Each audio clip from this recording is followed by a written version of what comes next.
As Nigerians await the August 18th summit of opposition parties, this summit by opposition parties is to rally behind one candidate, just like the Ibadan summit that was organized, but at the end of the day, it didn't work out.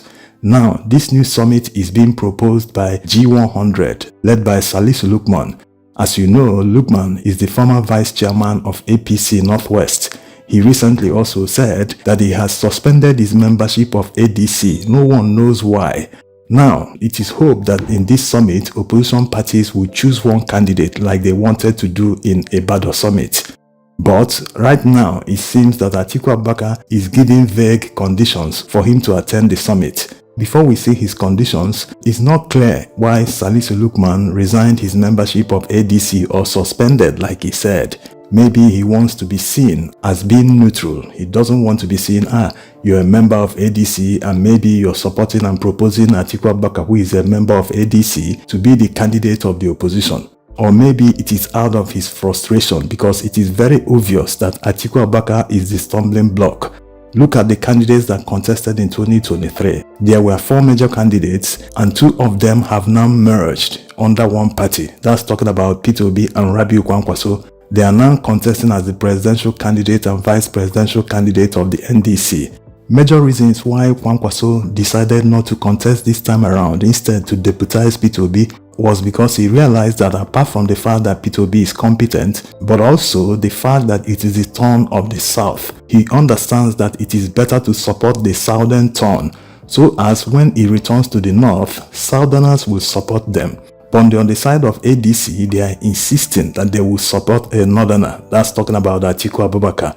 And when you look at what is happening in Osun State at the moment, the ADC is not supposed to present a governorship candidate in the state. Not that they don't have the right to do so, but they should have worked with the current governor, Governor Adeleke, so as not to divide the votes. The opposition is supposed to rally behind one candidate and face APC on election day.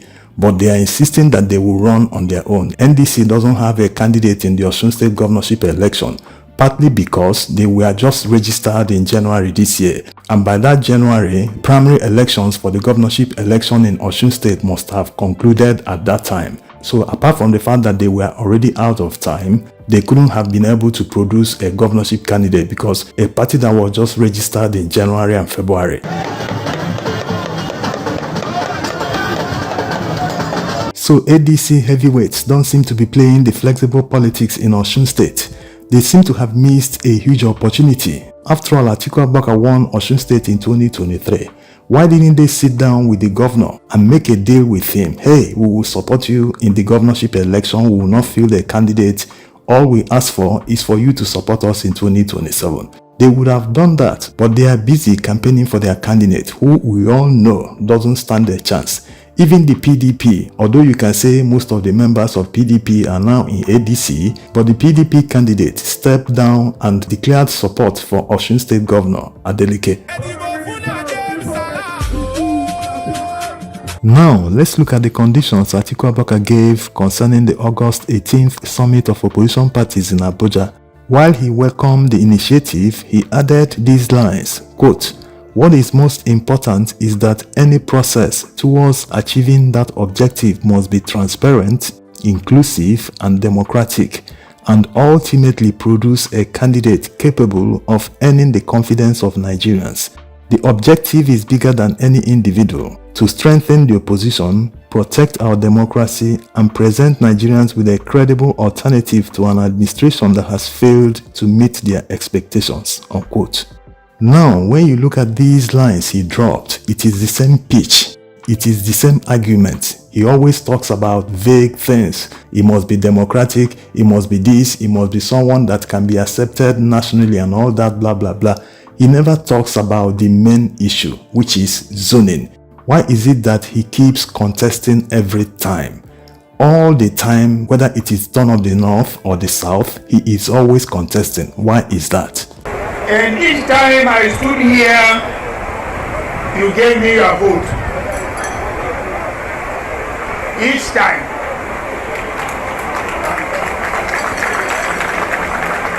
I cannot forget that.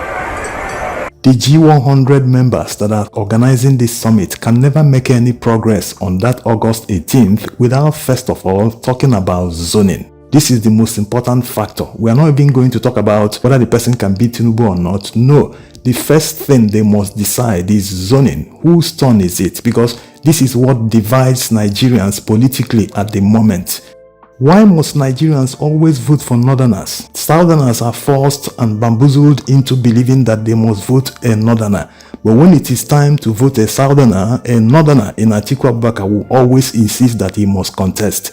If they are not ready to discuss this, then they are dead on arrival. There is no way they can say that they don't know that Southerners will close their eyes and vote for Tinubu if Atiku Abubakar is the alternative. This is the reality. Except they are not telling themselves the truth. So if they are not ready to discuss this, there is no need going to that summit. But if they discuss it, it will now be a shame to Atiku Abubakar not to step down, or maybe a shame on the ADC leadership. Because up till now, they continue insisting that Atiku has a right, that they must support him and all that. Then it reaches a time to ask one question. Why is he always on the ballot? Now, let's end with the vote buying that is currently going on in Osun State. APC members seem to rely on buying votes every time. And Nigerians they always buy will turn around and say votes don't count. They sell their votes to them. At the end of the day, they start crying that votes don't count.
Grandma, I want to get Bura, a wood on la Puala here.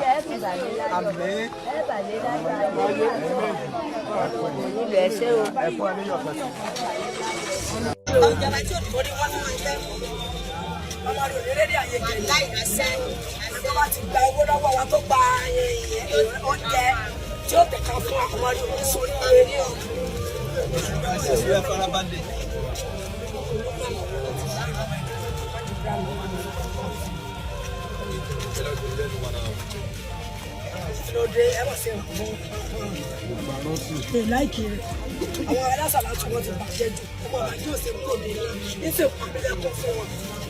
They like it. Almost you got to say you can get not young to the you can more quick, Mutia break. I carry it.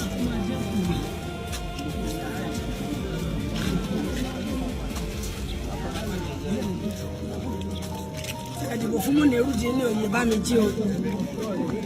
Adáwà Kìfáyà tó yẹ tọ́lá àwọn ni wọ́n gbé fún yín o. Wọ́n ní ìdìbò fún mú ní erúdí ní o. Wọ́n sọ ọmọ yín o. Wọ́n ní ìdìbò o. Ìyá wa gbé kalẹ̀, èmi náà fi tẹ̀lé kún o.